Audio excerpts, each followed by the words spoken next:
Hello everyone, hope you are all doing well. Welcome back with another video with the US tax season. Last video में हमने कुछ basics को discuss किया था कि as a non resident you have to file your taxes. आज की video में हम देखेंगे कि what type of different filings आपको करनी है for different type of companies और उनकी डेडलाइंस क्या हैं. तो this is also very important video. अगर यूएस में आपकी कंपनी है तो don't miss it till last, आपने इसको देखना है. We will try to keep it as short as possible. सबसे पहली जो चीज़, हमारे पास 3 टाइप की कैटेगरीज हैं बिजनेसेस को लेके जो कॉमन है. अगेन इसमें डिफरेंट चीज़ें जो यूएस में रहने वाले लोग हैं उनके एतबार से और डिफरेंट कैटेगरीज, इंडिविजुअल्स की फर्दर डिफरेंट कैटेगरीज हो सकती हैं, बिजनेस के लिए और फाइलिंग रिक्वायरमेंट्स भी हो सकती हैं.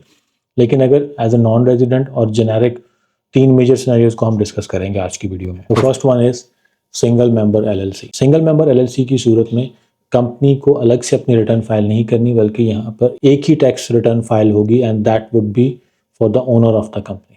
और individual owner of the company की रिटर्न ITIN के बगैर फाइल नहीं हो. देयर आर 2 सिनेरियोज कि अगर आपका ITIN अभी तक आपने प्रोसेस नहीं किया तो आप ये दोनों चीज़ें एक साथ भी कर सकते हैं. उसको हम एक डिफरेंट वीडियो में सेपरेटली इसको भी डिस्कस करेंगे. लेकिन अभी के लिए आपका ITIN ऑलरेडी है तो आपको अपनी रिटर्न फाइल करनी है. उसमें फर्दर आपको अपने उस बिजनेस से जो इनकम रिसीव हो रही है उसके लिए कुछ डिफरेंट फॉर्म्स होते हैं वो उसमें ऐड करने होंगे. इस तरीके से सिंगल मेंबर LLC की टैक्स फाइलिंग कंप्लीट हो जाएगी. अगेन इसके अलावा क्योंकि वो डिसरिगार्डेड एंटिटी है तो कुछ इन्फॉर्मेटिव फॉर्म्स भी उसके आपको फाइल करने होते हैं जो आपने एक डिफरेंट डिपार्टमेंट को सेंड करने होते हैं. सेकंड कैटेगरी जो हमारे पास आती है वो है पार्टनरशिप फर्म्स की.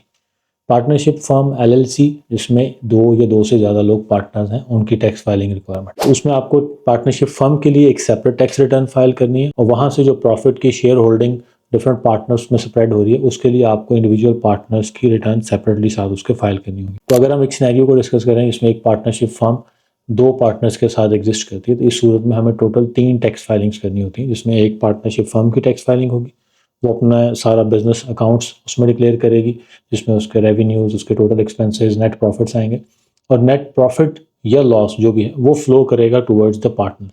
वो पार्टनर्स की रिटर्न्स में रिफ्लेक्ट हो रहा होगा और उसकी बेसिस पे टैक्सेशन फाइल हो रही होगी और टैक्स पेमेंट भी उसी की बेसिस पे, जो नेट प्रॉफिट डिफरेंट पार्टनर्स में स्प्रेड हुआ है उसकी बेस पे वो लोग अपनी टैक्स फाइलिंग कर रहे होंगे. तीसरा जो सिनेरियो है that could be the corporation. Again इसमें एस कॉर्पोरेशन भी हो सकती है लेकिन अभी के लिए हम अगर सिर्फ कॉर्पोरेशन या सी कॉर्प को ही कंसिडर करें तो उस सूरत में भी आपको स्टैंड अलोन, बल्कि एस कॉर्प की जो फाइलिंग है वो सिंगल मेंबर LLC की तरह या पार्टनरशिप की तरह यूजुअली होती है क्योंकि उसमें भी प्रॉफिट्स फ्लो करते हैं टुवर्ड्स द पार्टनर. लेकिन सी कॉर्प की अगर हम बात करें तो उसकी स्टैंड अलोन टैक्स फाइलिंग आपको करनी है. तो अगर आपकी कॉर्पोरेशन रजिस्टर्ड है यूएस में किसी भी स्टेट में तो you just have to file the tax return for that specific corporation. उसके साथ अगर तो आपने यूएस में कोई टैक्स विड्रॉ की है एज ए सैलरी या dividend as a owner, then आपको पर्सनल टैक्स फाइलिंग की जरूरत हो सकती है. अदरवाइज आपको जस्ट कॉर्पोरेशन की टैक्स फाइलिंग करनी है.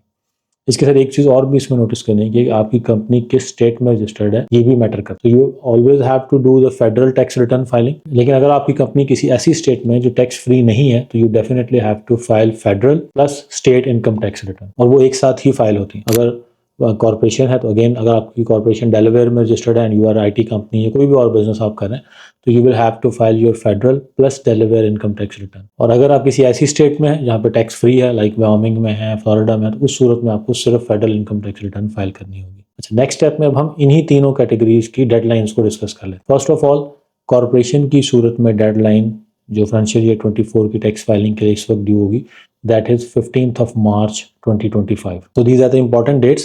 Mark these dates on your calendar and never miss these dates. Second step में मल्टीपल पार्टनर LLC या पार्टनरशिप फर्म्स के लिए भी जो टैक्स फाइलिंग की डेट है वो 15th of March होगी. और थर्ड स्टेप में सिंगल मेंबर LLCs हैं या इंडिविजुअल्स हैं नॉन रेजिडेंट या रेजिडेंट जिनको यूएस में अपना टैक्स फाइल करना है, they have to file their taxes by 15th of April. यहाँ पे एक चीज़ और इंपॉर्टेंट जो हम डिस्कस करते हैं कि अगर आपका I-10 अभी तक प्रोसेस नहीं हुआ है तो उस सूरत में इस वक्त मैं ये रिकमेंड करूंगा कि आप अपने I-10 को सेपरेटली प्रोसेस मत करवाएं. क्योंकि अगर आप अभी एप्लीकेशन देते हैं I-10 के लिए तो 3 to 4 मंथ्स उसका एक्सटेंडेड टाइम होता है, 12 to 16 वीक्स. उसमें देर आर चांसेस कि वो 15 अप्रैल से पहले अगर आपको रिसीव नहीं होता तो you will miss your tax filing deadline and missing your tax filing deadline can really be costly for you. क्योंकि हमने रिसेंटली देखा है कि अगर आप लेट फाइल करते हैं या नॉन फाइलिंग की सूरत में भी तो आपको हैवी पेनल्टीज या फाइन्स के नोटिस आ सकते हैं जो फर्दर कम्प्लेक्सिटी आपके लिए क्रिएट कर सकते हैं. Again I would like to mention here कि हम जो टैक्स फाइलिंग सर्विसेज ऑफर कर रहे हैं इस वक्त उसमें हम ऑडिट प्रोटेक्शन ऑफर कर रहे हैं कि अगर कोई भी आपकी टैक्स फाइलिंग के अगेंस्ट नोटिस या इशू आता है IRS के थ्रू तो हमारी टीम उसी कॉस्ट में उस सारे नोटिस को या इशू को हैंडल करेगी. लेकिन अगेन जो लेट फाइलिंग या उसकी वजह से पेनल्टीज रेज होती हैं वो आपके लिए डेफिनेटली इशू कॉज कर सकती हैं। तो इसीलिए डोंट मिस दोज डेडलाइन। तो अगर आपका I-10 अभी तक प्रोसेस नहीं हुआ है और you have to file your own single member LLC's return या पार्टनरशिप रिटर्न, पार्टनरशिप फर्म की रिटर्न एज ए पार्टनर भी आपको फाइल करनी है और पार्टनरशिप फर्म की भी, तो उसमें बेहतर हल ये है कि आप अभी अपनी टैक्स फाइलिंग प्लस I-10 की एप्लीकेशन एक साथ प्रोसेस करें। और हम अपने सारे क्लाइंट्स को जिनके I-10 अभी तक जिन्होंने प्रोसेस नहीं करवाए थे उनको यही रिकमेंड कर रहे हैं और इसी प्रोसेस के थ्रू इस वक्त लेके चल रहे हैं कि हम उनकी टैक्स रिटर्न और I-10 एक साथ प्रोसेस कर रहे हैं। उसका मैकेनिज्म ये होता है कि आपकी एप्लीकेशन पहले I-10 डिपार्टमेंट में जाती है along with your income tax return. वहाँ से आपको I-10 नंबर इशू हो जाता है जिसका लेटर आपको वापस आपके मेलिंग एड्रेस पे मिल जाएगा and then the department sends that working towards the income tax department of IRS, जहाँ पे फिर उस I-10 इशूड जो होगा उसकी बेस पे आपकी टैक्स रिटर्न एक्सेप्ट हो जाएगी।